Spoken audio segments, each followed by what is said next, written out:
अस्सलाम वालेकुम व्यूअर, कैसे हैं आप सब लोग। ये एक मेरा जोड़ा जिसने 5 अंडे दिए थे और इसमें से एक बच्चा अभी तक माशाल्लाह से निकल आया है और ये इसकी फीमेल है। इसके अलावा ये जोड़ा है, फीमेल अंदर बैठी है, इसमें ये अंडे दिए हैं। एक ये जोड़ा रेड आइज की मादी है, इसके बाद इसने भी एक अंडा दिया हुआ है। ये मैं किसी के सेटअप से उठा के लाया था।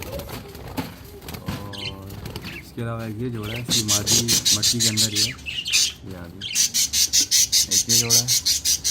इसमें फ़िलहाल अभी कुछ दिया नहीं है मटकी में, लेकिन जा रही है। इसका नर है माशाल्लाह काफ़ी अच्छे साइज़ में। और एक ये जोड़ा है मेरा माशाल्लाह से, ये बड़ा खूबसूरत जोड़ा है, ये भी मटकी में जा रही है, लेकिन फ़िलहाल कोई पॉजिटिव रिपोर्ट नहीं है इसकी।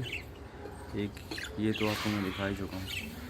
इसके अलावा यहाँ से मैंने शिफ्ट किया नीचे, वो दिखाता हूँ अभी आपको मैं। इसके अलावा ये रेड आइज का एक जोड़ा है,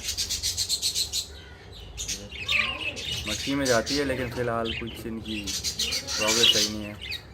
यहाँ पर भी एक जोड़ा है, अभी मटकी में जाती है, लेकिन कुछ खास नहीं बता अभी इनका। और ये भी जोड़ा माशाल्लाह से, ये भी मटकी में जा रही है।